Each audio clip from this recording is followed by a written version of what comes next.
आजची पत्रकार परिषद बोलवण्याच्या मागचं कारण काय?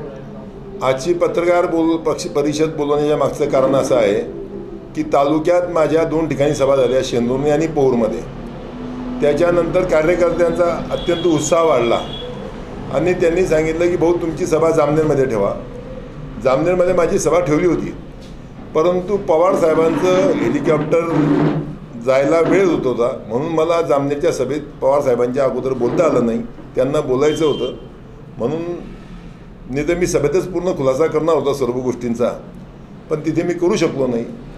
आणि म्हणून मी आज असा विचार केला की मी पत्रकार परिषदेच्या माध्यमातून बहुतेक तालुक्यातील सर्व मतदारापर्यंत किंवा जिल्ह्यातील मतदारापर्यंत माझी बातमी पोहोचवण्याचा प्रयत्न करतो. आणि झाला शक्य तर तो होईल, कारण की सभा घ्यायला आता वेळ नाही इतका. तर सर्वप्रथम मित्रो, मी आपलं सर्व पत्रकार मित्रांचं या सभेमध्ये हार्दिक स्वागत करतो.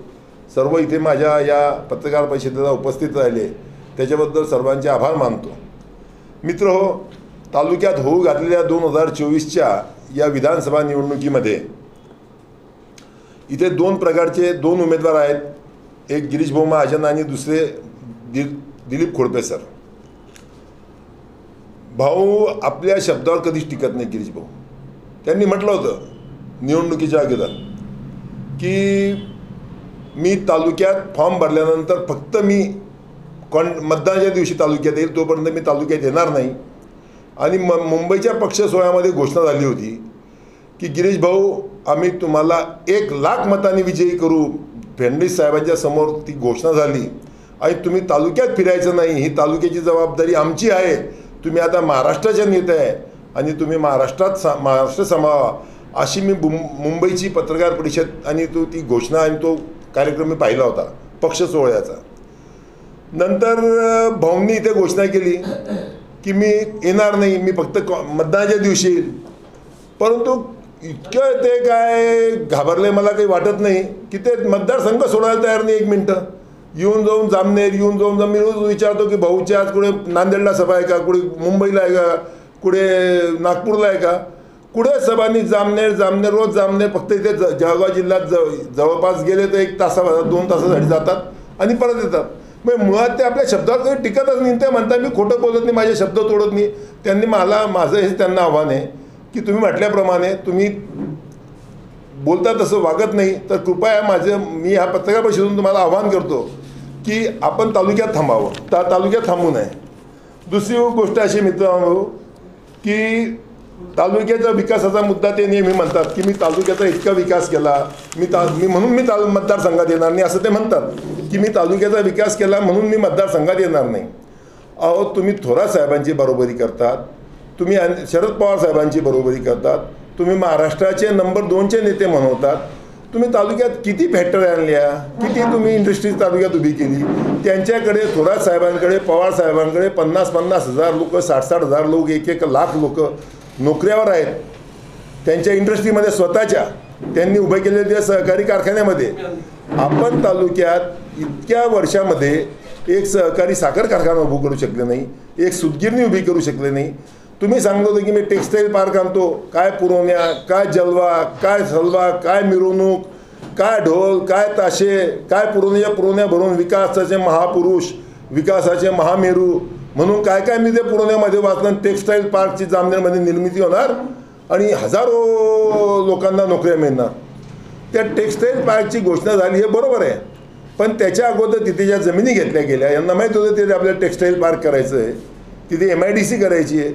सर्व जमिनी त्यांच्या जवळच्या लोकांनी अगोदर गरीब शेतकऱ्याकडून विकत घेतल्या आणि नंतर तिथे टेक्स्टाईल पार्कची MIDCची घोषणा झाली. एखादी कारखाना MIDCचा आला नाही, एखादी टेक्स्टाईल पार्क MIDCचा आला नाही.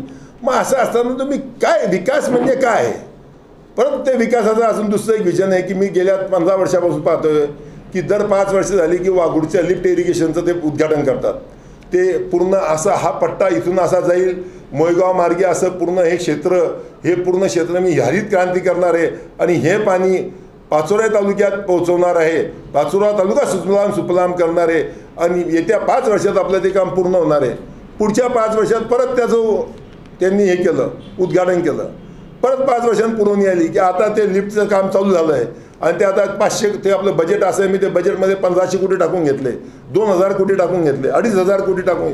काय वल्गना, काय घोषणा, काय अतिशोक्ती होते कोणत्या कार्यक्रमाची, किती अतिशोक्ती करावी हे प्रत्येकाचा जनतेचा प्रश्न असतो, जनतेचा फसवणूक किती करायची. ते लिफ्टचा विषय त्यांचा सुटला, मग त्यांनी आणला की मी आता टेक्स्टाईल पार्क उभी करतो. टेक्स्टाईल पार्क ते करू शकले नाही. मग टेक्स्टाईल पार्क करू शकले नाही. तू जामनेरमध्ये तुम्ही आरोग्यमंत्री होतात, तुम्ही मंत्री होतात आरोग्यमंत्री, तुम्ही एक चांगलं हॉस्पिटल जामनेरमध्ये करू शकले नाही. जामनेर पंचक्रोशीत पौडच्या हॉस्पिटलची काय दशा आहे, शेंदुर्णीमध्ये काय आहे, फत्तेपूरमध्ये काय, जामनेरचं सिव्हिल हॉस्पिटल कसं आहे, तिथे एक सिटी स्कॅनचं मशीन नाही, तिथे एक MRIचं मशीन नाही. तुम्ही तालुक्याच्या ठिकाणी अरे ते थोराताकडे त्यांच्याकडे त्यांच्या गावात मोठमोठे हॉस्पिटल आहे जिथे 1000 2,000 लोक सुधारतात. ते तुम्ही तालुक्यात एक आरोग्यमंत्री असताना तुम्ही तालुक्यात एक हॉस्पिटल आणू शकले नाही. एक चांगल्या पद्धतीचं तुम्ही शिक्षण मंत्री पण होता, तेव्हा पण तुम्ही शिक्षण मंत्री काहीतरी त्यांच्याकडे एक प्रभाग होता शिक्षण मंत्र्याचा, उच्च तंत्र शिक्षण काहीतरी होता प्रभाग त्यांच्याकडे.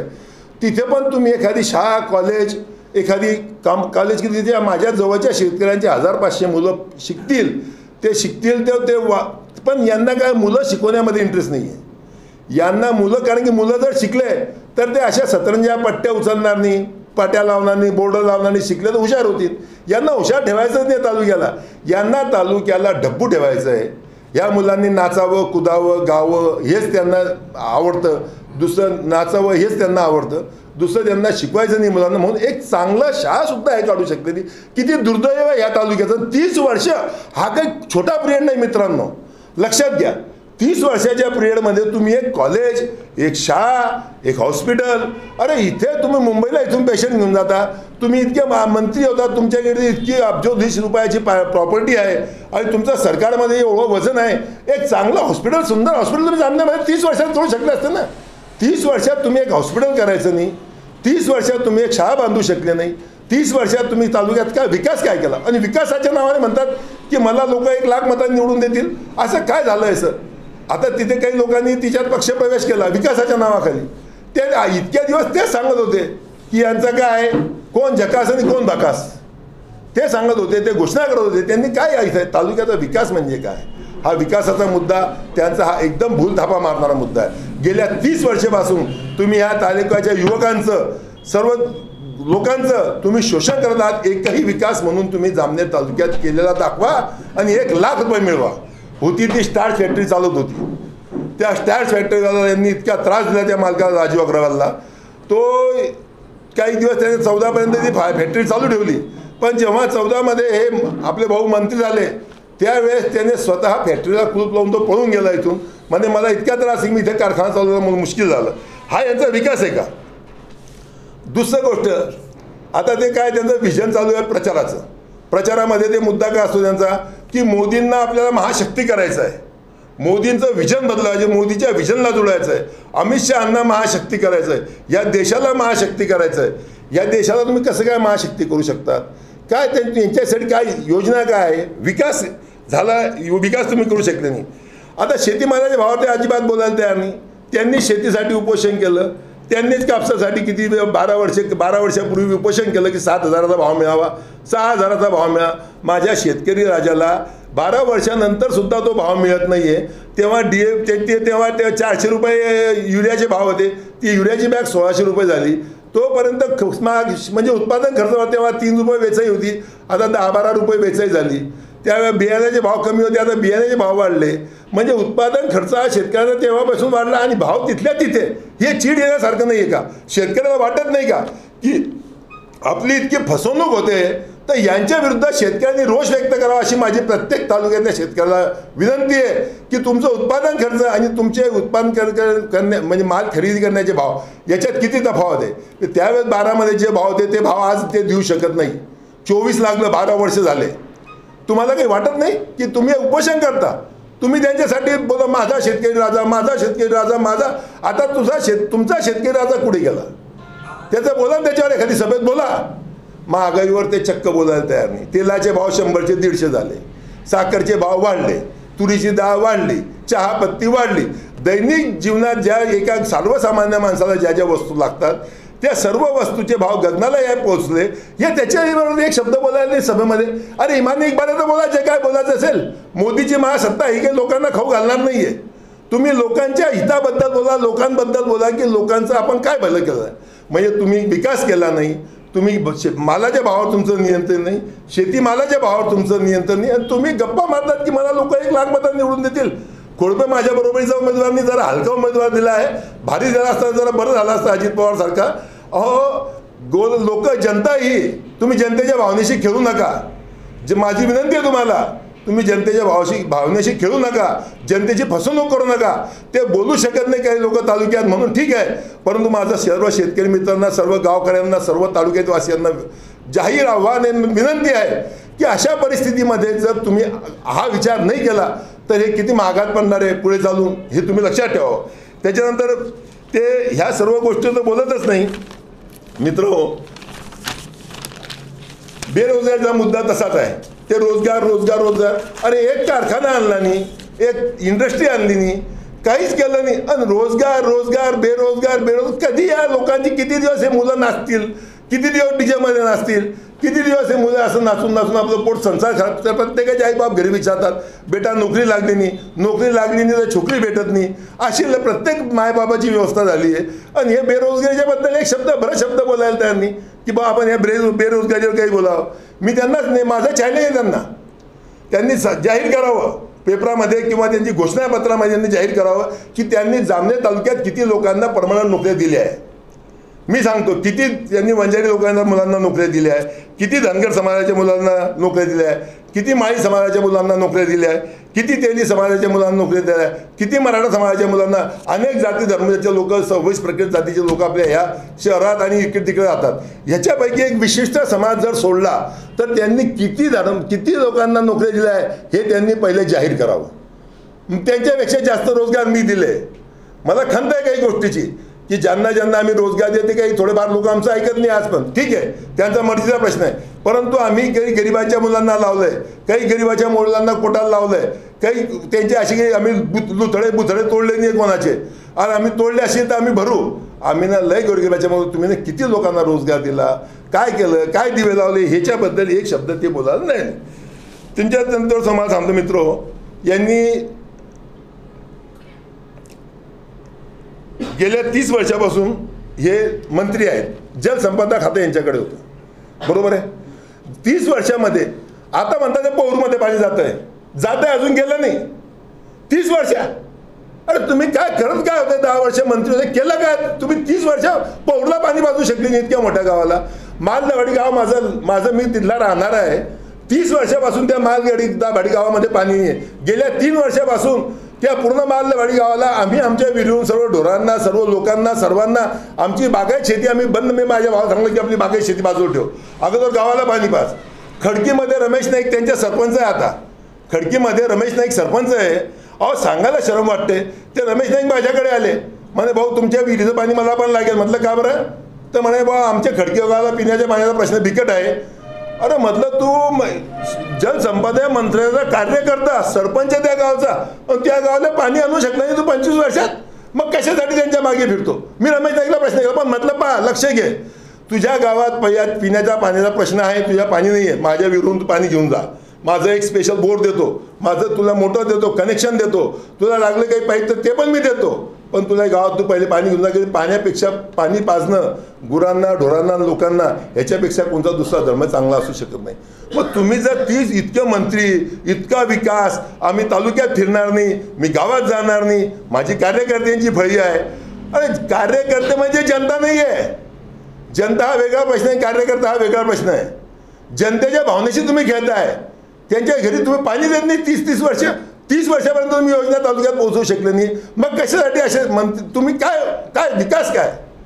30 वर्ष लोकांना किती लंबा पिरियड होतो. त्यांना ते म्हणतात की मी कोणावर अन्याय केला नाही, मी नीच राजकारण केलं नाही, मी खालच्या तळाचं राजकारण करत नाही, असं त्यांचं म्हणणं आहे. ते एकदम शुद्ध चारित्र्यवान राजकारण करतात. ते असं खाली जाऊन पुढेच राजकारण करत नाही. त्यांचं राजकारण करण्याची पद्धत एकदम शुद्ध आणि शुद्ध आहे. आपण ते शेतकी संघामध्ये, त्या शेतकी संघामध्ये काही अपहार झाला, त्या कर्मचाऱ्यांनी केला, तिथल्या कर्मचाऱ्याने त्या संचालक मंडळाचा काही दोष नाही. आता मी कोणची संस्था चालवतोय, माझ्या कर्मचाऱ्यांचा रात्रीच्या रात्री काही तिथे अपहार केला, याला मी दोषी आहे का? सत्यता जाणून घ्या ना. बरं, सत्यता जाणली, ते झालं, सर्व झालं. 9 डायरेक्टर त्यांचे होते भाजपचे आणि बाकीचे डायरेक्टर बाबूजींचे होते. ते भगवान हरी पाटील कासलीचे वयस्कर माणूस, भगवान पुंडलिक वयस्कर माणूस, नाना राजमल, प्रताप भीमराव, देलसिंग नाईक असे लोक सर्व होते तिच्या डायरेक्टर. त्या फक्त तेवढ्या डायरेक्टरना पकडून जेलमध्ये ठेवलं 2-3 दिवस. स्वतःचे डायरेक्टर बाहेर फिरत होते कारण की प्रशासन त्यांच्या ताब्यात होतं. त्या लोकांना भाग पाडलं. ते 9-5 लोक तिथे बसवून ठेवले जेलमध्ये 3 दिवस. त्यांना म्हणे भाजपमध्ये प्रवेश करा, नाही ते इथे सडावं लागेल. हे राजकारण तुम्ही कोणत्या पद्धतीचं राजकारण आहे? काय राजकारण करताय? तुम्हाला त्याच्यानंतर पुढे जाऊन सांगतो. माझ्यावर पोस्कोचा त्यांनी गुन्हा दाखल केला. मला मान्य आहे, मी जर पाप केलं असेल पोस्कोसारखा तर तो गुन्हा माझ्यावर नक्की दाखल झाला पाहिजे, हे मला मान्य, मी जर केलं असेल तर. पण मी ते केलं नाही. माझ्यावर बरं, तुझी माझी लढाई तर माझ्यावर गुन्हा दाखल कर. माझ्या पोलाचं नाव टाकलं तिच्यात, आमच्या सुनबाईचं नाव तिच्यात टाकलं. इतकं नीच, हिच्यापेक्षा काय नीच असू शकतं? एक पोस्कोचा गुन्हा तुम्ही अशा पद्धतीने दाखल करा चांगल्या लोकांवरती, आणि लोकांना काय सांगता अजून, अब देखो कैसा आता मेरे दरवाजे पे भड़वा, यहाँ से नाक घसरते आएगा, मेरे जूते तक आएगा, बोले नाक घसरते मेरे पास, जब उसकी मजा देख, बोले उसकी कैसी गान, मुझको कैसे सुनाता करके मैं हे पद्धत गुन्हा दाखल करून माझ्या दारात येईल, माझ्या नाक रखते. अरे मरना पसंद करतो, मर जाऊंगा, कट जाऊंगा, अभी तक तो तेरा दरवाजा देखा नहीं है, आगे मैं नहीं देखूंगा. लेकिन तू अगर इस पद्धत से राजकारण करेगा और बोलता की मी कोणत्या पद्धतीने नीचकारण राजकारण केलं? घोटाळे, सर्वात जास्त घोटाळे कोणी केले? त्यांनी. मी तुम्हाला सांगतो नीच राजकारणामध्ये. आता त्या पवन राखाची बाई आमच्या एका संस्थेमध्ये पवन राखा डायरेक्टर आहे. त्या संस्थेत तो पवन राखा त्यांच्या बाजून रजिस्टरवर सही करत नव्हता. महावीर जयंतीच्या दिवशी संध्याकाळी 5 वाजता 6 वाजता तिला पोलीस लोक उचलून घेऊन गेले घरून. त्याला तिथे पोलीस स्टेशनला त्या बाईला बसवून ठेवलं. आमच्या संघाचे लोक, महावीर जयंतीचा दिवस होता म्हणून आमच्या तिथे 400-500 बाया गेले, सर्व लोक गेले समाजाचे.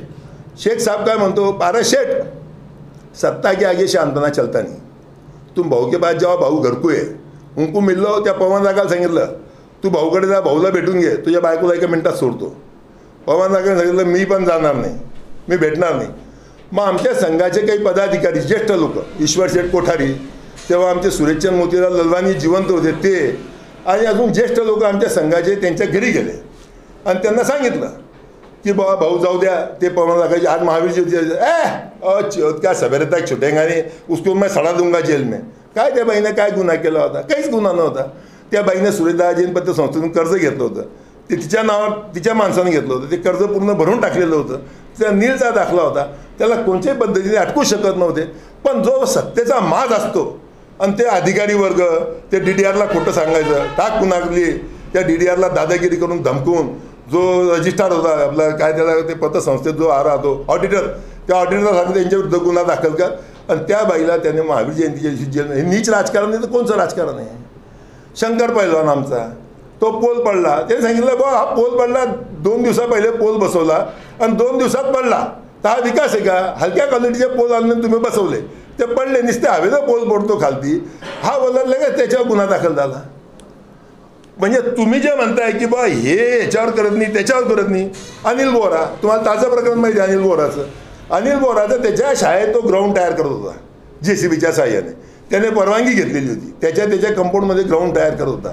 त्याच्यावर बोगस रॉयल्टीचा गुन्हा दाखल केला तहसीलदारांना सांगून. तहसीलदार म्हणत होते की मला एक गोष्ट पटत नाही आहे, पण नाही लाजे, आम्ही आता आम्हाला तुम्हाला तिथे जावं लागेल म्हणून. तो अनिल बोरा त्याच्या मुलाला, त्याला अनिल बोरावर गुन्हा दाखल झाला, त्याला जेलमध्ये टाकला, पण मान्य करतो. त्याच्या मुलालाही जेलमध्ये टाकलं आणि त्या पियाला म्हणता की त्याला अंडरपॅडवर बसव रात्रभर. हे तुमची नीती आहे? हे राजकारण म्हणजे तत्वाचं आहे का नीच आहे? हे लोकांनी ठरवावं आहे. मी जामनेच्या लोकांना आव्हान करतोय, हे जर तुम्हाला सर्व वाटत असेल ते ठरवा. एकदा मतदान करताना विचार करा, ह्या सर्व गोष्टींचा विचार करा. सुरेश दाढीवाल, त्यांच्यावर खोटा गुन्हा दाखल केला. त्यांना पोलीस स्टेशनला शेख घेऊन गेला. शेख त्यांना म्हणतो तुमको सत्ता के आगे कुछ करते नहीं आएगा. हा त्यांना म्हणतो उसको अंडरपॅन्ट पॅन्ट, हा कपडे काढ, त्याचे कपडे काढायला लावले, त्याला अंडरपॅन्टवर बसवलं. हे कोणतं राजकारण आहे? अरे ज्याच्या बापानं आपल्याला सपोर्ट करून सरपंच केलं, अरे ते बाकडा कंपनी यासाठी झटझट झटली. तो ईश्वर बाबूजी जैनचा आमच्या काकाचा गेम केला. आमच्या काकाकडनं मी 1 लाखात 10 लाख जिंकलो शर्यत. त्याचा माणसाला आम्ही गेम केला, तुला निवडून आणलं ह्याच्यासाठी. की सुरेश धडलेवाला अंडरग्राऊंडमध्ये बसवायसाठी हे नीच राजकारण येतं. ह्याच्यापेक्षा काय राजकारण नीच असू शकतं? हा अजून नीच म्हणजे करत नाही म्हणजे ह्याच्यापेक्षा अजून काही नीच करू शकता का ते? ह्या सर्व गोष्टीचा तुम्हाला अजून एक किस्सा सांगतो. ते धर्मेंद्र बुरट कापसाचे जिनिंगचे व्यापारी, खूप मोठा व्यापारी जामनेरमध्ये. त्यांचं नाव कमवलं, धर्मेंद्र शेठ, ललित शेठ नाव कमवलं. त्यांची जीन चालते विजया फायबर म्हणून. तिथे त्यांच्या जीनमध्ये आता त्यांच्या कोणत्या जवळच्या माणसाने तिथे गुटख्याची गाडी काटा करायला घेऊन गेला असेल, काही करायला घेऊन गेला असेल. त्यांना हे सर्व माहीत होतं. त्यांनी त्या धर्मेंद्र बुरटचा त्या गुटख्याशी अर्थार्थी संबंध नाही. तो करोडपती माणूस, तो रोज दरवर्षी 2, 4, 5 करोड रुपये कमवणारा पोरगा, लहानपणात हुनियरबाज झाला, फकीरचा लकीर झाला. म्हणजे एकदम त्याची परिस्थिती अगोदर काय होती, धर्मेंद्र बुरटच्या मालमत्तेत त्याच्याकडे 10-20 हजार पण नव्हते. तो आज 50 करोडचा 100 करोडचा मालक झाला. तो कशा तो गुटख्याचा धंदा करून तुम्हाला कळत नव्हतं का? पण मुद्दा म्हणून त्याचं नाव ते कसं अटकवायचं ते अटकवलं. मग परत त्याला बोलवलं. ठीक है, तूने नहीं क्या किया, तेरा भाई सुनता नहीं स्कूल में, वो डायरेक्टर 12 साल रहने के पीछे. फिर अभी ऐसा करेंगे अपन 169 बोलता हूँ मैं, तेरा नाम कम करने को लगा दूँ. 169 मध्ये पियायला सांगून त्यांनी त्यांचं नाव कमी करायला लावलं धनंजय. हे कोणचं नीच राजकारण? तर कोणचं राजकारण आहे का ह्याच्यात? अजून ह्याच्यापेक्षा नीचची तुम्ही काय पात्र तुमची मला एकदा समजून सांगा की बघ ते काय काय करू शकतात. आता तुम्हाला मी सांगतो, जामनेर तालुका एज्युकेशन सोसायटीमुळे जामनेर शहराला शिक्षणाची पंढरी असं नाव लौकिक मिळालं होतं. जामनेरमध्ये बऱ्हाणपूर, रावेर, यावल, पाचोरा, भडगाव, मलकापूरपासून मुलं जामनेरला शिकायला होते. 11वी सायन्स, 12वी सायन्स. की लोकांना वाटत होतं की इथलं एज्युकेशन क्वालिटी एज्युकेशन आहे, एज्युकेशन इथलं चांगलं आहे, हे लोकांना वाटत होतं. म्हणून त्या संस्थेने नाव लौकिक मिळवून दिलं की शिक्षणाची पंढरी म्हणून जामनेरची न्यू इंग्लिश स्कूल आहे.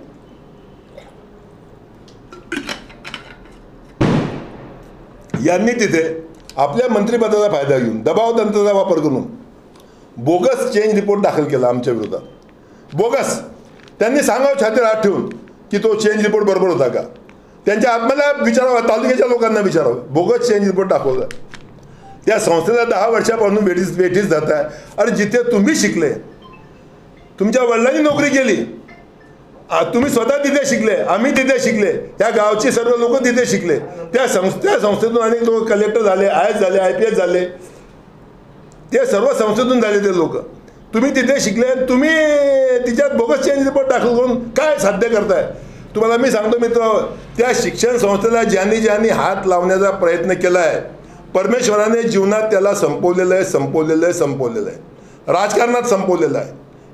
यांनी त्या शिक्षण संस्थेला काय बट्ट्याबोळ केला, त्यांनी त्यांचं आत्मपरीक्षण करावं. तिथे विद्यार्थ्यांची संख्या किती कमी झाली ते तुम्ही पाहावं. आमच्या सर्वसामान्याची मुलं त्या शिक्षण संस्थेत शिकताय. कोणी बड्या माणसाचे पोरं शिकत नाही, आमच्या सर्वसामान्याचे पोरं शिकताय. तिथे आज काय परिस्थिती तुम्ही जाऊन पहा त्या शिक्षण संस्थेची. काय वाट लावून ठेवली त्यांनी त्या शिक्षण संस्थेची. परंतु त्याच्यावर ते काय ते हे सर्व करून मी नीच राजकारण करत नाही. अरे अजून काय नीच राजकारण पाहिजे? म्हणजे करायचं तर काय करायचं? हे पौडच्या आर्टिलेले हायस्कूलमध्ये 25 वर्षापासून चेअरमन झाले. 25 वर्षापासून चेअरमन झाले त्या आर्टिलेले हायस्कूलमध्ये. फक्त दबाव तंत्राचा वापर करून ते चेअरमन झाले. ती हटकर समाजाची शाळा होती. तिथे डॉक्टर लेले एक चांगले माणूस त्यांचं नाव दिलेलं होतं आणि चांगली ती शिक्षण संस्था चालू होती. हे तिथे चेअरमन झाले. निव्वळ राजकारण करण्यासाठी चेअरमन झाले. चला ठीक आहे, चेअरमन झाले तुम्ही, आम्हाला आनंद आहे की तुम्ही ताब्यात घेतली. 25 वर्षात त्या शिक्षण संस्थेचा 1% सुद्धा यांनी विकास केला नाही. 1% सुद्धा विकास केला नाही. आणि 15 वर्षापूर्वी त्यांनी ती पत्र्यातली ज्ञानगंगा शाळा घेतली होती. ती शाळा इथे चालू केली. त्या शाळेची 3 मजली इमारत केली. तिथे डोम केला, हे केलं ते केलं, तिथे जिम केली, पोरांना खेळायला ग्राउंड ठेवलं.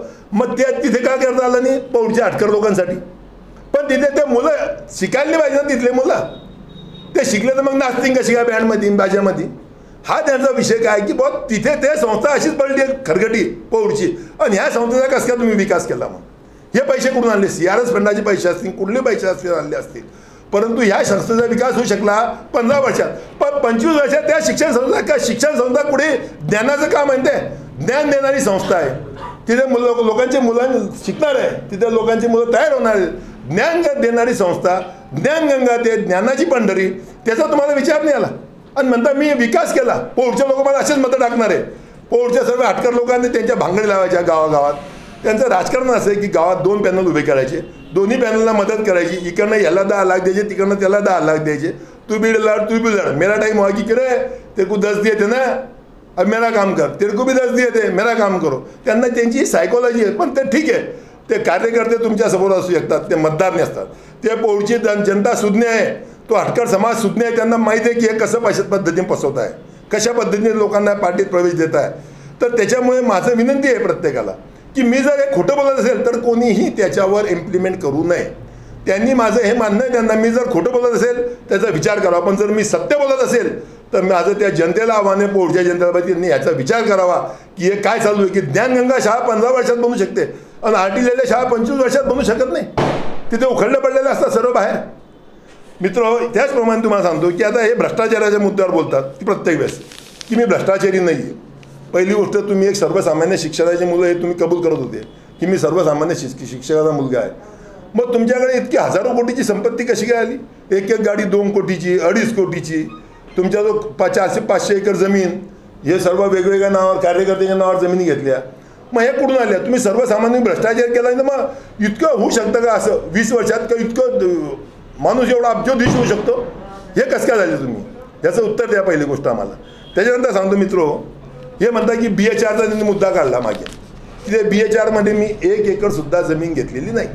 जामनेरचं इथलं शेत आहे, दिनकर पाटलाचं शेत होते, दिनकर रामदास पाटील. ते BHR पतसंस्थेने विकत घेतलं होतं. त्यांच्याकडून BHR पतसंस्थेने तिथे ते हे करणार होते. तिथे ते BHR पतसंस्थेमध्ये तिथे ते BHRवाले मॉल करणार होते. पण ठीक आहे, शेतकरी मॉल करणार होते, यांचं झालं नाही. ती BHR संस्थेची जमीन जेव्हा तिची किंमत 100 कोटी होती, तुम्ही 2.25 कोटी रुपयात ते जमीन विकत घेतात. कोणाच्या नावावर घेतली? भन्साळी, फत्तेपूरचे भन्साळी कोण आहे? माजी सभापती पंचायत समिती. कोणत्या पार्टीचे आहे ते? भाजपचे आहे की नाही आहे? भाजपचे आहे ते. मग भाजपच्या पंचायत समिती सदस्याच्या नावावर ती जमीन घेतली, म्हणजे त्यांच्या देराच्या नावावर की जेठाच्या नावावर, पुण्याला त्यांचे जेठ राहतात त्यांच्या नावावर ती जमीन घेतली. ती जमीन नंतर यांनी यांच्या स्वतःच्या मिसेसच्या आणि यांच्या नावावर पलटून घेतली. त्याने ती जमीन घेतली होती 1,70,00,000 भन्साळीने, आणि 3.5 वर्षानंतर यांना 1,75,00,000 दिली. म्हणजे फक्त 5 लाख रुपये वाढवून दिली. मग तुम्ही सांगा, ती जमीन जर 1,70,00,000 तुम्ही घेतली, 3.5 वर्षाचं व्याज होतं 1,70,00,000, 1 कोटी रुपये व्याज होतं. मग त्याला ते जमीन 2,70,000ला पडली आणि यांना ती जमीन त्यांनी 1,75,000ला विकली. किती फसवता, किती लोकांना धुळपेक करता, किती त्यांच्या डोक्यात तुम्ही मिरच्या टाकताय. याचा स्वतः आत्मपरीक्षण करावं की आपण काय करतोय, आपण कोणत्या मार्गी जातोय. हे काहीच नाही. फक्त मी भ्रष्टाचार करत नाही, हे फुकटाच्या लोकांचे डोळे झाक करायची. लोक बोलू शकत नाही बिचारे, सर्वसामान्य माणसं. सारख्या माणसाने मी विचार केलेला, मला बोलायचं सर्व गोष्टीवर. आणि मी खोटं बसलं असेल, माझ्याकडे हे सर्व प्रूफ आहे, तुम्ही प्रूफ मागू शकता. आता ते म्हणतात जामनेरमध्ये मी डोम केले, ते डोमला विकास मानताय. जामनेरमध्ये 80 ओपन स्पेस आहे. तुम्ही सर्व पत्रकार मित्र जामनेरचेच आहे, मला तुम्हाला सांगायचं आहे. त्या 80च्या 80 डोमचं तुम्ही जाऊन अवलोकन करा. जिथे 2 घरांनी 4 घरांनी तिथे पण डोम तयार झाला 5,000 फुटाचा. प्रत्येक डोमचं टेंडर हे प्रशांत महाजनच्या नाव किंवा त्यांच्या मर्जीतल्या लोकांच्या नावावर आहे. ते बी विशिष्ट समाजाच्या लोकांच्या नावावर आहे ते टेंडर डोम बांधण्याचे. त्या डोम बांधायला 1 कोटीचं कोटेशन आहे. कोणत्या डोमला 90 लाखाचं आहे, कोणत्या डोमला 80 लाखाचं आहे, कोणत्या डोमला 50 लाखाचं आहे. ते डोम अर्ध्या पैशात बनतात. फक्त 40 लाखात मी तुम्हाला सर्व डोम बनवून दाखवतो. तिच्यात मलिदा भेटतो आणि परत त्या कॉलनीला सांगता की कॉलनीमध्ये डोम बांधला म्हणजे त्या कॉलनीचा विकास झाला का? ते म्हणतात रस्ते बनवले, गटरा बनवले. अरे हे घरपट्टी भरताय सर्व लोक, घरपट्टी भरताय, नळपट्टी भरताय, बगीच्याचा टॅक्स भरताय, सोंबर्डीचा टॅक्स भरताय, मंदिराचा टॅक्स भरताय. सर्वचा टॅक्स तुम्ही त्यांच्या मागे लावून दिले. साफसफाईचा टॅक्स त्यांच्या मागे लावला. हे सर्व टॅक्स भरताय तर तुम्ही ते इतक्या करोड रुपयानं, अब्ज रुपयानं तुमच्याकडे टॅक्सचे पैसे येत आहे. तुम्ही काय ते रस्ते गटरी पण त्यांच्यावर उपकार करता का? कोणी नगराध्यक्ष झाल्याचं हे काम आहे. रस्ते बनवणं आणि गटरी बनवणं किंवा हे जे चालू आहे हे करणं, हे प्रत्येक ह्याचं काम आहे. ते म्हणतात मी सोमवंडीचं हे केलं. ते तुम्ही पाहून घ्या, मागच्या मी जेव्हा नगराध्यक्ष होत्या का मी 6 कोटी वैशिष्ट्यपूर्ण योजनेमधून सोमवंडीसाठी टाकले होते. मी हे खोटं बोलत नाही, हे सर्व सत्य माझ्यावर प्रूफ आहे सर्व आहे. पण तुम्ही किती दिवस लोकांची दिशाभूल करतात, कशा पद्धतीने दिशाभूल करतात, याचं आत्मपरीक्षण करावं. किती दिवस तुम्ही लोकांना. आता रोजंदारी कर्मचाऱ्याचा प्रश्न आहे. नगरपालिकेमध्ये रोजंदारी कर्मचाऱ्याचा 550 रुपये रोजने टेंडर दिलेलं आहे. काय रोजाने? एका कर्मचाऱ्याला 500. तुम्ही जाऊन तिथे माहितीच्या अधिकारी माहिती काढा की रोजंदारी कर्मचाऱ्यांचं टेंडर किती पैशाचं आहे. हा फार महत्त्वाचा मुद्दा आहे. 500 ते 550 रुपयापर्यंत 550 रुपयाचं त्यांनी टेंडर काढलं रोजंदारी कर्मचाऱ्याचं. आणि मी त्या प्रत्येक कर्मचाऱ्याला कोणी म्हणतं 250 रुपये भेटता आम्हाला ते सफाईवाले रोजंदारीचे, कोणी भेटता आम्हाला 300 रुपये भेटता, कोणी म्हणतो मला 200 रुपयेच भेटता. अरे हे काय? अरे त्या लोकांचे पैसे ते गटर साफ करणाऱ्याचे, अरे त्याचे 550 द्यायचे नाव काढलेले 550 द्या ना. त्यांना बिचारायला तुम्ही किती काय मारणी घालता? त्यांचं कशाला ते गटर काढणार आहे? अरे मी होतो त्यांना विचारा सर्व सफाई कामगारांना, त्यांचे पैसे 80 रुपये रोज होता, मी त्यांना डायरेक्ट 180 रुपये रोज करून दिला होता. 200 रुपये रोज जे टेंडर आहे त्याचे ते पुढे पैसे तुम्ही घेऊन जा. हे इतके 550 यांच्या नावावर काढायचे, त्या लोकांना 250 300 द्यायचे, 350 द्यायचे. 300च्या वरती कोणालाच देत नाही. 250 300 200 250 300 200. मग हा मलिदा वरचा पैसा जातो कोणाच्या घरात जातो? फक्त श्रीराम महाजन. तो ते पैसे घेतो आणि त्या लोकांना असे पैसे वाटतात. ते 200 रुपयाची काही लोकांना घर बसल्या पैसे देतात. तुम्ही द्या, आम्हाला आनंद आहे. ज्याच्या घरात जात असेल पैसा त्या प्रत्येकाचं भलं होतं आहे. मला या गोष्टीचा खूप आनंद, मनस्वी आनंद आहे. पण जे लोक मनापासून काम करताय त्यांच्या नावावर तुम्ही 550 रुपये काढतात, त्यांना 550 का बरं देत नाही? 500 का बरं नाही? ह्याचा खुलासा करा ना तुम्ही लोकांसमोर की मी का देऊ शकत नाही पैसे. हे असे टेंडर काढण्याची पद्धत आहे का? हे लूट चालू नाही तर काय चालू? जनतेच्या पैशाची लूट आहे. नाही, जामनेरच्या जनतेच्या पैशाची लूट आहे, दुसऱ्याची कोणाची लूट नाही. सर्वसामान्य माणसाची लूट आहे मित्रो. आता त्यांना असं म्हणतंय, ते असं म्हणतात, आता त्यांनी सांगितलं होतं की आता हे झालं की माळी गल्लीत पाणी थांबणार नाही. तुम्ही पहा अजूनही त्या माळी गल्लीत की आता पाऊस आला जोरात, पूर्ण माळी गल्लीत पाणी थांबत होतं. असं जाईल ते पाणी, असं निघून जाईल, तसं निघून जाईल. कुठे गेलं ते पाणी? ते पाणी अजूनही माळी गल्लीत थांबू नये. जामनेर शहरात किती संडासी आहे, किती मुताऱ्या लोकांना, बाहेरगावचे बरेच लोक बाजारात येतात, बरेच स्त्रिया येतात, पुरुष येतात. किती आहे शहरामध्ये? त्यांनी सार्वजनिक संडास बाथरूम काही ना काही व्यवस्था तर लोकांसाठी केली पाहिजे ना. एवढ्या मोठ्या मोठ्या गोष्टी करतात. इथे रोज 10-20 हजार लोक बाहेरचे येतात, त्यांना मुतारी नाही हो. शौचालयाला जागा नाही स्त्रियांना पुरुषांना.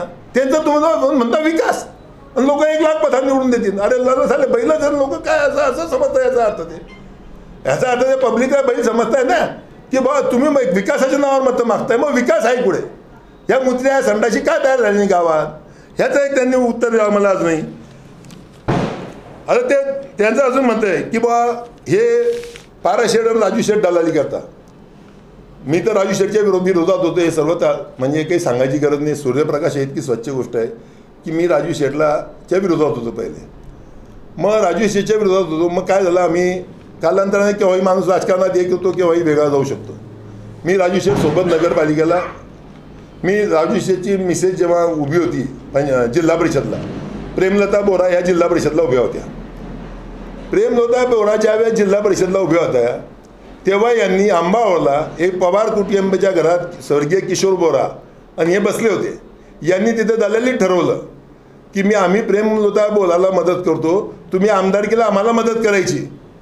त्या प्रेमलता बोराला कोणी निवडून आलं, हे कोणाच्या दलालीमध्ये निवडून आली, ह्याचा खुलासा त्यांनी करावा.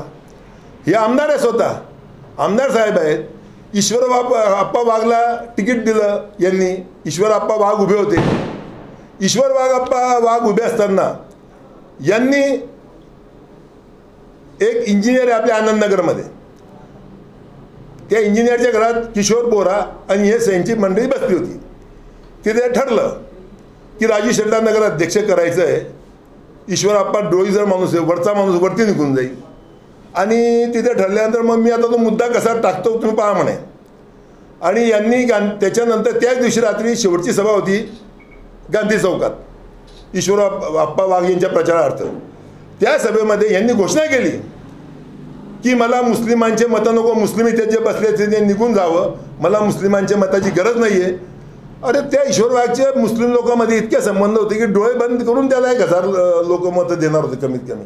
तो पडला 550ने, त्याला 1000 मतं मुस्लिम समाजाची मिळणार होती. पण त्यावेळेस त्याला कशा पद्धतीने पाडलं, त्याला मुस्लिमांची मतं नको म्हणून तिथून हुसकवलं आणि ईश्वरचा गेम झाला. 550 मतांनी ईश्वर आप्पा पडला. हे दलाली कुणी केली, कोणं केली आहे दलाली? तिसरी दलाली सांगतो यांची काय तर. हे यांच्या बोरा परिवाराच्या बाबतीत राजू बोरांच्या मिसेस नगरपालिकेला वार्ड नंबर 9 मध्ये 9 लाखाच्या बाईच्या विरुद्ध उभ्या होत्या. 9 लाखाची जी महेंद्र तेव्हा लेडीज आरक्षण होतं, लेडीज नगराध्यक्ष खुलं आरक्षण होतं. तर महेंद्र 9 लाखाची बाई वर्सेस राजू बोराची बाई, आम्ही यांच्याकडून BJP कडून महेंद्र 9 लाखांची बाई उभी होती. मग काय झालं, 9 लाखाच्या मनात असं आलं, त्यांनी सहज बोलता, ते काही राजकीय लोक नाही, ते धंद्यावाले लोक, ते बोलता बोलता बोलले की बा जर आपली बॉडी आली तर आमच्या घरच्या बाईला पहिलं नगराध्यक्षपद द्या भाऊ तुम्ही. त्यांनी त्यांना सांगितलं हो देईल. मग तेही जोशमध्ये आले. त्यांनी बाई ते अगोदर उभं करत नव्हते बाईंना, मग त्यांनी राजूपुरांच्या मिसेस विरुद्ध ती बाई उभी केली. यांनी यशवंतराव बाजीरावच्या वड्यात बसून सेटलमेंट करून घेतलं की तू ये मेरी बाई को क्लिअर कर दे, कारण की राजू शेठची शीट डोक्यात आली होती. आता हे दलाली त्यांनी आम्हाला सांगितली, आम्हाला माहीत नव्हतं. मग दलाल हाय कोण नेमका तालुक्यात? आम्ही पारसनाथांनी अशी दलाली कुणी केली असेल दाखवा एखादी दलाली. एक दलाली दाखवा गांधी चौकात फाशी घेईन. हे धंदे दलालीचे माझे नाही आहे. ज्यांचे आहे ते त्यांनी बोलावं त्यांच्या विरुद्ध, माझ्या विरुद्ध त्यांनी बोलू नये की मी दलाल आहे म्हणून. प्रश्न आला 10-20 लाख रुपयामध्ये विकण्याचा. ते बोलले 10-20 लाखात ही विकल्या जातात. त्यांनी सांगावं कधी की त्यांच्याकडे 10 लाख 5 लाख 2 लाख 1 लाख घ्यायला पारसलोकांनी गेला का? त्यांचं घर पाहिलं का? आजपर्यंत त्यांचं घर कसं हे पण पारसलोकांनी पाहिलं नाही आहे. आम्हाला दलाल बोलण्याचा तुम्हाला काय अधिकार आहे? आमची किंमत करता तुम्ही की यांची लायकी काय? हे वार्डात निवडून येऊ शकत नाही, यांची नगरसेवक होण्याची लायकी नाही. हे JT हॉस्पिटल आहे मुंबईला, तिथे सुरेशदादा ॲडमिट होते. सुरेशदादा तेव्हा गुन्हा दाखल होता, ते अटक झालेली होती 2014मध्ये. तिथे हॉस्पिटलला गेले. यांनी सुरेशदादाला सांगितलं ओ चूतिया है पारस, वो खड़ा रहेगा बोले वहाँ, उसको पूरे पर घूमने दूंगा नहीं, उसको बूथ लगाने दूंगा नहीं, उसको टेबल लगा के दूंगा नहीं, उसको 100 मत गिरने की नहीं. या त्यांनी सुरेशदादांना सांगितलं. आता मी दादांचा प्रेमी कार्यकर्ता होतो. दादांनी मला दुसऱ्या दिवशी बोलवलं. मी गेलो, म्हटलं दादा काय झालं? तर म्हणे काल गिरीश आला होता, त्यांनी सांगितलं की बाबा तुझी तिथे काही परिस्थिती बरोबर नाही आहे, त्या वार्डात तू काही उभा राहू नको, तू तुझ्या गल्लीच्या वार्डात उभा राहा. म्हणजे कशाला तिकडे जाऊन? तर बाबूजीनं सुरेशदादांचं पण बोलणं झालं होतं. बाबूजी म्हणजे तो ऐकत नाही. तो म्हणतो मी अपने गली में तो कुत्ता भी शेर रहता, मैं ऐसी जगह जाके खड़ा रहूँगा की जहाँ इनको घुमा घुमा के मारूंगा. मी सुरेशदादांना सांगितलं असं. दादा म्हणजे तू असं काय बोलतो? तो म्हणजे तुला टेबल लावू देणार नाही, तो तुला ते 100 मतं पडणार नाही. म्हटलं दादा जेव्हा विजय मला मिळेल मी तेव्हा तुम्हाला भेटायला येईल. ते काय म्हणता काय नाही म्हणता याच्याकडे मला काही लक्ष द्यायचं नाही आहे, परंतु माझा विजय हा पुऱ्यावर निश्चित आहे. मग तू इतक्या कसं काय कॉन्फिडन्समध्ये? म्हटलं मला माहिती आहे आणि हे माझी लायकी करतात. मी तिथे 1000 मतांनी निवडून आलो. त्या मायबाप जनतेने पुऱ्यावरच्या 1000 मतांनी निवडून आलो. मी आजपर्यंत सर्व पुऱ्यावरची जनता जेव्हा माझ्याकडे येते, मी 2 ठिकाणी इलेक्शन लढलो. एक गणेशवाडीमध्ये लढलो होतो पहिले ग्रामपंचायतच्या टायमाला, नंतर मी पुऱ्यावर लढलो. मी गणेशवाडीच्या लोकांचे कधी उपकार आजपर्यंत भुललेलो नाही आहे आणि पुऱ्यावरच्या बी सर्वसामान्य माणसाचे उपकार मी भुललो नाही. ते जेव्हा केव्हा माझ्याकडे येतात, तो माझा हक्काचा माणूस, घरचा माणूस, त्यांच्यामुळे मी नगराध्यक्ष झालो. पुऱ्यावरच्या तिथे मी 1000 मतांनी निवडून आलो. तुमच्या नाकावर टिचून मी नगराध्यक्ष झालो आणि आमची लायकी करतो की तू वार्डात निवडून येऊ शकत नाही. यांनी वार्डात निवडून येऊन दाखवावं. अरे आता शरद पवारच्या मुलीवर मी बोलत होते, सुप्रिया सुळे निवडून येत नाही, तिने निवडून येऊन दाखवावं, आणावं शरद पवारनी, त्या मुलीला स्वतःच्या मुलीला निवडून आणावं हे सांगत होते. उद्धव ठाकरेंनी 2-3 सीटा आणून दाखवा, एक दोन सीटा तर आणून दाखवा उद्धव ठाकरेंनी. काय झालं? लोकसभेत शरद पवारनं एवढं मोठं बखाडा आणलं, उद्धव ठाकरेंनी एवढं मोठं बखाडा आणलं. आपण नाक घशी पडले, तोंड घशी पडले. कशाला बोलायचं असं बोलून फायदा काय? म्हणजे तुम्ही लोकांच्या लायक्या काढता, लोकांना तुमची लायकी का त्यांच्यावर बोलायची? आमची लायकी काढता तुम्ही, तुमची नाही त्यांच्या पवार साहेबांवर उद्धव साहेबांवर बोलायची लायकी का तुमची? तुम्ही आत्मपरीक्षण करा या गोष्टी. मला तुम्हाला हेच म्हणणं मित्र की आता प्रत्येक वेळेस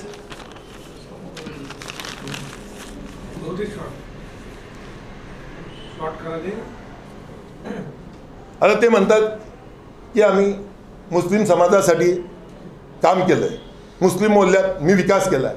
काय विकास केला मुस्लिम मोहल्ल्यात? मुस्लिम मोहल्ल्यात इकडची उर्दू शाळा तोडली. इथे त्यांचं टेंडर होतं खडोडच्या भागीदारीमध्ये, ते त्यांनी 100 कोटी कमवले. तिथे ती 2 कोटीची त्यांना शाळा बांधून दिली. ती शाळा अजून त्यांच्या नावावर नाही आहे. ती शाळा त्यांना 2 कोटीची बांधली. अरे शाळेत मुलं लहान खेळायला जाते, तुम्ही लहानपणा शाळेत खेळले तुम्ही, त्याला मुलांना ग्राउंड लागतं, त्या मुलांना पार्किंग लागते. तिथे पार्किंगची सुविधा नाही, तिथे त्या मुलांना खेळायला ग्राउंड नाही आणि तो त्या शाळेबद्दल अशी मैंने बच्चों के लिए ऐसी स्कूल बना दी. हा विकास आहे का? आणि जे डोम गिम काय केले असतील ते सरकारी पैशातून होतात, तुमच्या पैशातून होत नाही, स्वतःच्या पैशातून. मी सांगतो आम्ही मुस्लिम समाजासाठी काय केलं आहे. आमची प्लॉटिंग एरिया होता तिथे, आम्ही 10,000 स्क्वेअर फूटचा प्लॉट तिथे त्यांना दिला मशिदीसाठी. त्यांच्याकडनं काहीच न घेता 780 रुपयात तो प्लॉट आजच्या किमतीमध्ये 2 कोटी रुपयाचा आहे. त्यावेळेस तो प्लॉट 1,00,000-1.5 लाखाचा असेल, 2 लाखाचा असेल. आम्ही आमच्या स्वतःच्या पैशाचं दिलं आहे. शाळेला एम्युनिटी स्पेस होता माझा त्या जागेमध्ये. 18,000 स्क्वेअर फूटची का 15,000 स्क्वेअर फूटची माझी एम्युनिटी होती. ते हाजीसाहेब कादीर होते त्यावेळेस, ते माझ्याकडे आले. बोले वो वहाँ 60 के भाव चल रहे, हम तुमको 30 के भाव से पैसे दे देंगे, वो एम्यूनिटी स्कूल के बच्चों के लिए हमको दे दो। मतलब हाजी साहब 1 रुपया भी नहीं होना, 780 रुपये रखते जेब में, क्या हाँ बोले मेरी जेब में, यार रख दे, बोला 780 रुपये, वहाँ खरेदी कर लिखने को जा, मैं कल सबरे सहाय करने को आ जाऊँगा। दुसऱ्या दिवशी तुम्ही सहाय करून दिल्या, 780 रुपयात त्यांना एम्यूनिटी दिली। आमच्या स्वतःच्या पैशाची दिली, सरकारच्या पैशाची दिली, स्वतःची प्रॉपर्टी दिली। तुम्ही काय दिली स्वतःची प्रॉपर्टी अशी मुस्लिम समाजासाठी? एखादी दाखवा ना की मी हे मुस्लिम समाजासाठी ही माझी प्रॉपर्टी दिली, यांचं इथे डेव्हलपमेंट केलं। हे डोम बांधणं, कंपाऊंड वॉल बांधणं आणि ते पार्किंग बांधणं, हे काय तुमच्या घराच्या पैशातून करता का तुम्ही? सरकारच्या पैशातून करता नाही या योजना। आणि त्याला तुम्ही म्हणतात की ते असा विकास, असं तिथे काय रोजगारी होते का? त्या डोममध्ये का लोक जेवतील का? विकास कशाला म्हणतात? जरा थोरात साहेबांना जाऊन भेटा, त्यांच्याकडून शिका की विकास कशाला म्हणतात। पवार साहेबांना जा, त्यांच्याकडे ट्युशन लावा, त्यांच्यात निवडून येण्याची विचार नको करा तुम्ही, तिथे त्यांच्याकडे ट्युशन लावा, त्यांना विचारा की विकास कशाला म्हणतात म्हणून। मित्र, ह्या भूलथापा आहे सर्व, ह्या भूलथापांना लोक बळी पडतात। आता त्यांची सवय ती नेहमीची, काम झालं घरात सर्व वैद्य मरो। आमचे मुस्लिम समाजाचे सुरुवातीला जेव्हा नगराध्यक्ष भाऊ आमदार झाले त्यावेळेस मी पण त्यांच्यासोबत होतो, तेव्हा नाजू शेठ लकडीवाले आमचे मुस्लिम समाजाचे नेते एकच होता एकमेव, नाजू शेठ त्यांचा झेंडा घेऊन फिरणारा आणि टोपी घेऊन फिरणारा। तो बिल्ली लोड हो गई की हा करा उसको, तर नाजू शेठचं थोडंसं काही झालं, लगेच त्या नाजू शेठला असं दुधातून कसं काढून फेकतात तसं काढून फेकून दिलं। तो मुस्ताक शेठ आमचा, त्याच्यावर भुसावळमध्ये गुन्हा दाखल झाला। यांना माहीत होतं की तिथे मुस्ताक शेठ आहे, हा मुस्ताक शेठचे इतके आदर करत होते, सन्मान करत होते। आपण ज्या माणसाचा आदर करतो त्या माणसावर गुन्हा दाखल झाला तेव्हा त्याला तुम्हाला मुस्ताक शेठ आठवला नाही।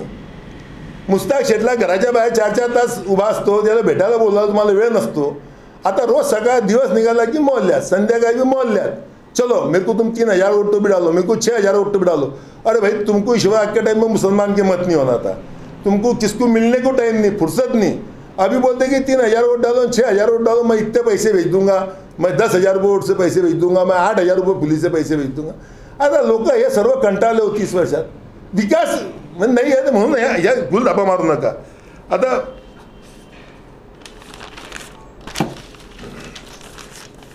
जामनेरमध्ये टपरी धारकाच्या परिस्थिती बाबतीत तुम्हाला बोलतो, हे टपरीवरचे आमदार म्हणून फेमस होते जामनेरमध्ये, की भाऊ टपरीवरचे आमदार झाले। इथे अनेक लोकांच्या गरीब, ह्या सदू इंगळेपासून अशा बऱ्याच लोकांच्या इथे टपऱ्या होत्या। अशोक गिवराळे आमचे, ते बिचारे सर्व रोजंदारी इथे पोट भरत होते या टपऱ्यामध्ये। ह्या सर्व टपऱ्या उचलल्या तेव्हा म्हणे मी ते BOT कॉम्प्लेक्स बनवतोय, तिथे टपरी धारकांची यादी तयार करून ठेवली, यांना स्वप्न दाखवले की तुमची यादी तयार आहे, BOT कॉम्प्लेक्स तयार झाली, तुम्हाला टपरीवाल्यांना जागा देऊ आणि बाकीचं आम्ही डेव्हलप करू। एक तरी टपरीवाल्यांनी BOT कॉम्प्लेक्समध्ये जागा दिली का? एकाला तरी दिली का त्यांनी? दाखवावं। आणि ज्यांना दिले असतील त्यांना 30 लाख, 40 लाख, 50 लाखाचा रेट घेतला। तुम्ही स्वतः ते कॉम्प्लेक्स बनवलं कठोरच्या भागीदारीत, तिच्यात तुम्ही 200 कोटी कमवले।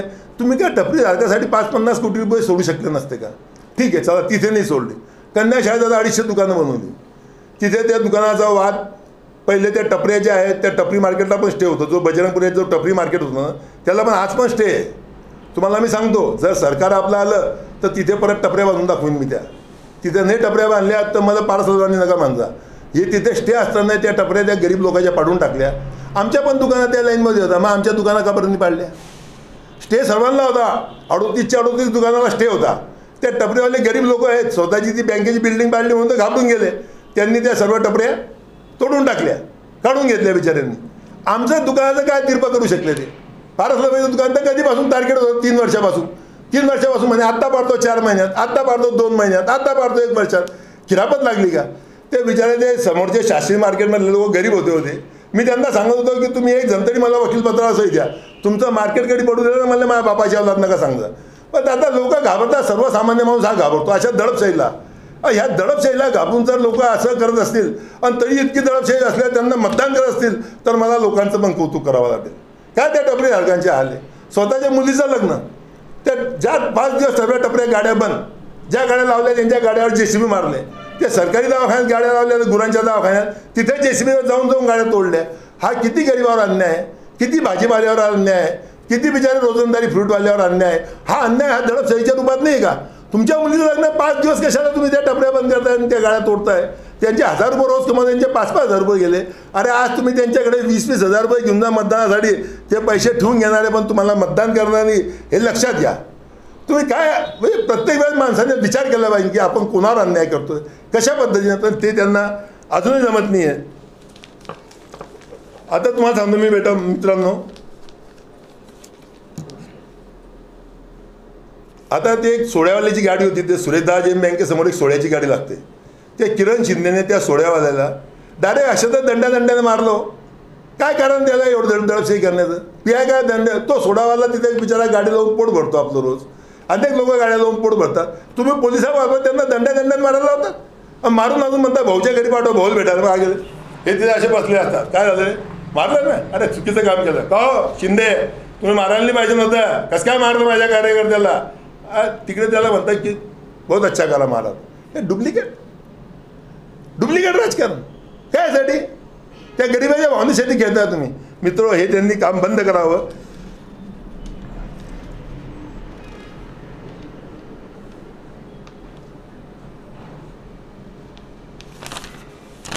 त्याचप्रमाणे मित्र, मी पुढचा मुद्दा घेतो. आता यांचा मी एक महत्त्वाचा मुद्दा आहे, खूप महत्त्वाचा मुद्दा आहे.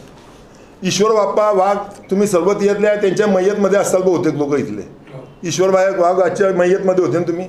यांनी त्या मय्यतमध्ये सांगितलं होतं, ईश्वरमुळे मी नगरसेवक झालो, म्हणजे ग्रामपंचायत मेंबर झालो. ईश्वरमुळे मी सरपंच झालो. ईश्वरच्या पुरा परिवाराची जबाबदारी माझी राहील, हे ते बोलले होते सर्व लोकांसमोर, जामनेरच्या जनतेसमोर, सर्व जनतेसमोर बोलले होते की ईश्वरच्या परिवाराची पुढची पूर्ण जबाबदारी माझी राहील. मित्रो, 1,40,000 रुपये त्याच्याकडे लोन होतं ईश्वर आप्पाकडे. वारला त्यावेळेस त्यांच्या पतसंस्थेचं. त्यांच्या पूर्ण घरानं कॉम्प्लेक्सवर प्रॉपर्टीवर बोजा बसवलेला होता. त्या आमच्या वहिनी, तो पवन बिचारा, तो पवन त्यावेळेस तर आप्पा वारले त्यावेळेस खूप छोटा होता. त्याला आता थोडा मोठा लागला, धंद्याला लागला. फक्त तो दारू पित नाही, काही व्यसन करत नाही. हे त्याची चूक आहे पवनची. कारण की यांना काय पाहिजे तेच पाहिजे. आता यांनी सांगितलं होतं की तो ईश्वरची पूर्ण जबाबदारी माझी. 12-14 वर्ष झाली ईश्वर आप्पाला वारून. आजपर्यंत त्या बाईचा आणि त्या पवनचा, त्याला पवन म्हणतो की मला नॅशनलाइज बँकेतून कर्ज घ्यायचं आहे, मला उतारा नील करून द्या, माझा उतारा नील करून द्या. तो फत्तेपूरचा शिवाप्पा जामीनदार, मी शिवाप्पाला खूप फटकारलं होतं एका दिवशी बोलून. तर तो शिवाप्पा म्हणे, भाऊ म्हणता त्याला एवढी वाटते त्याच्याकडनं पैसे भरून टाका. आता तो माझ्या कार्यकर्ता असताना हे गायातली चेन विकून पैसे भरले असते. हे गायातली चेन विकून तुमचा कार्यकर्ता, तुम्ही बोलले होते लोकांसमोर की त्याचं जे काय मी ते भरीन. ते आजपर्यंत 45 लाख रुपये त्याच्यावर लोन करून टाकलं, 1,40,000. आणि त्याला म्हणताय की ते पैसे भर. मी असे एवढे पैसे सोडू शकत नाही. तुम्ही सोडू शकत नाही पैसे. आणि तुम्हाला तेच सांगतो की माधव चव्हाणकडे त्या महालक्ष्मी पतसंस्थेचे 45 लाख रुपये होते लोन. स्वतःच्या घरच्या बाईला नगर अध्यक्ष करायचं होतं 2017मध्ये. ते माधव चव्हाणचं लोन, माधव चव्हाण इकडून तिकडे गेला. त्याचं लोन 3 मिनिटात 45 लाख रुपये भरलं. वरतून त्याला अजून खर्चाले 15 लाख रुपये दिले. तेव्हा तुमच्याकडे पैसे होते. मग माधव चव्हाणने तुमच्यावर उपकार केले होते का ईश्वर वाघने उपकार केले होते? ह्याचं आत्मपरीक्षण करा. तुम्ही उत्तर द्या जनतेसमोर आहे की माझ्यावर उपकार कोणाचे होते. तुम्ही म्हणता की माझ्यावर उपकार ईश्वर वाघचे होते. मग काय त्याचं नील करून देत नाही त्याला उतारा? काय त्याला परेशान करताय? आता पाहून घेऊ. आताही मला म्हणता, मला एका दिवशी पवन भेटला, काय म्हटलं बेटा काय झालं? नाही आता इलेक्शन नंतर कधी भेटलं बेटा, अजून पुढच्या इलेक्शन तुला थांबवून 15 वर्ष एक सर्वसामान्य माणसाला अटकून ठेवायचं, त्याला वेठीच धरायचं, दाबून ठेवण्याचा प्रकार आहे ना. लोकांना दाबून ठेवायचं. म्हणजे तुम्ही माधव चव्हाणचं नील एका मिनिटात करता, कारण की ताईला नगर अध्यक्ष करायचं आहे. आणि ईश्वरप्पाचं लोन नील करत नाही, त्याला अजूनही अटकून ठेवताय. हे वेगळी स्वरूपाचं म्हणजे हे चीड येण्यासारखं राजकारण आहे. आता त्यांना मी सांगतो, म्हणजे बँकेचे एवढे पैसे माफ करू शकत नाही. बजरंगपुऱ्यात भिका भोळी नावाचा एक माणूस होता. त्याच्याकडे 2 ट्रॅक्टर होते. तुम्ही एवढे हातपाय होते. भिका दादा, आमचा दादा होता तो. टोपी गिपी घालला पण एकदम सारा बसला. हा भिका दादा ते आहे, त्यांना जाऊन घ्या. त्यांना 2 ट्रॅक्टरसाठी मी सुरेशदादा बँकेतून 1.5 लाख रुपये दिले होते कर्ज.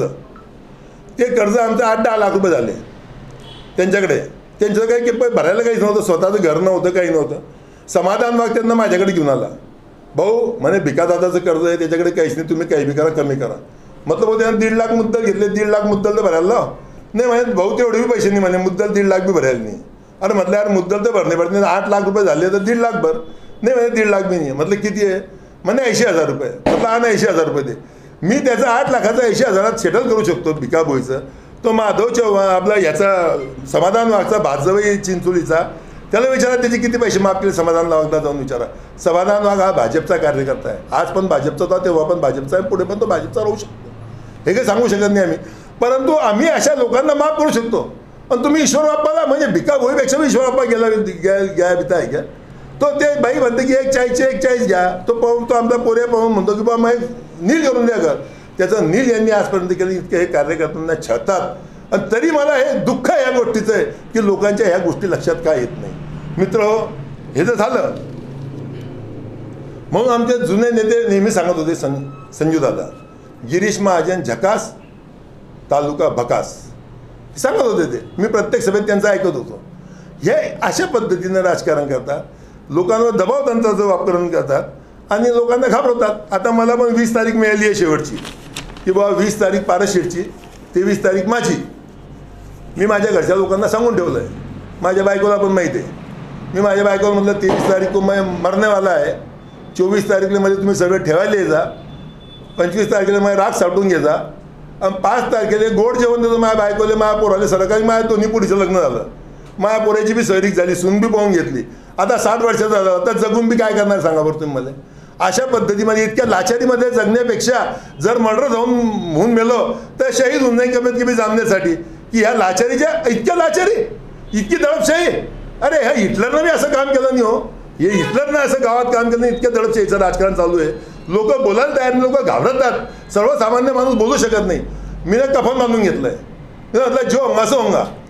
मी माझ्या बायकोला सांगितलं आहे, घराच्या बाहेर गेलो तर आलो तो ती आला, नाही तर खोडपे सराचा, हे ध्यान ठेवतो. सांगून ठेवलं मी असं घरात बी. मित्र, हे मी माझं म्हणून आत्मात दुखतोय की हां, ते आता कोळी समाजांना, टोकरे कोळी समाजांचं ते आता हे देत आहे, सर्वांना प्रमाणपत्र देत आहे. कोळी समाजांना, कोळी समाजाच्या लोकांना बांधणार ते आता जात प्रमाणपत्र देवत आहे. ही निवड धुळफेक आहे. ते त्यांच्याकडून ते त्यांचं सरकार असताना त्यांना ते देऊ शकले नाही आणि आता जात प्रमाणपत्र ते घरी बोलून लोकांना देत आहेत आणि सांगतायत हे सर्व अनव्हॅलिड आहे, ते काही व्हॅलिड होऊ शकत नाही. परंतु आता कोळी समाजाचे मतं मिटवायचे म्हणून कोळी लोकांची पण ही दिशाभूल ही तालुक्यात चालू आहे. अशा प्रकारे अनेक लोकांच्या ते दिशाभूल करताय, अनेक लोकांना वेठीस धरताय. माझं त्यांना विनंती आहे की त्यांनी लोकांस वेठीस धरू नये. मला मी सांगितलं होतं माझं कॉम्प्लेक्स आहे, माझ्या कॉम्प्लेक्समधलं एकही दुकान मी पडू देणार नाही. मी आज हायकोर्टातून स्टे आणला आहे. आणि जर माझं, मी त्यांना हे पण सांगितलं होतं की तुम्ही ह्या लोकांना पर्यायी जागा द्या, माझं दुकान पाडून टाका, माझं दुकान पाडून टाका, मला दुकान देऊ नका. मी आजही माझी केस मागे घ्यायला तयार आहे की मला दुकान नको. पण तू जे लोकांचे घरं संसार उद्ध्वस्त झाले त्यांना पर्यायी जागा तर द्या तिथे. अरे हे काही दडपशाही आहे. आणि द्यायची म्हणते म्हणतो 1 कोटी द्या, 90 लाख द्या, 95 लाखाचा रेट आहे. अरे सर्वसामान्य माणूस 1 कोटी रुपये कुठून आणीन? तो 1 कोटीचं दुकान घेईन, तिच्यात फर्निचर करीन, तिच्यात माल भरीन, ते दुकान चालवीन. हे कसं संसार चालेल? तर म्हणून माझी सर्व जामनेरच्या जनतेला विनंती आहे, मी या पत्रकार परिषदेच्या माध्यमातून सर्व जनतेंना, सर्वांना विनंती करतो की ही दडपशाही, ही हुकुमशाही याच्या विरुद्ध आपण विचार करावा. मतदान करताना जाताना मी सांगितलेल्या गोष्टी जर खोट्या असतील तर मुळीच खोडपे सरांना मतदान करू नका. पण मी सांगितलेल्या गोष्टी जर खरी असतील तर तुम्ही मतदान करताना जर आपल्या सतत विवेक बुद्धीला जागृत होऊन आपण मतदान करावं हीच विनंती करून माझे 2 शब्द सांगतो. तुम्ही सर्व इथे आलात. माझी पत्रकार परिषद म्हणून तुमचे आभार व्यक्त करतो आणि माझी पत्रकार परिषद संपवतो. जय हिंद, जय महाराष्ट्र. 4 दिवस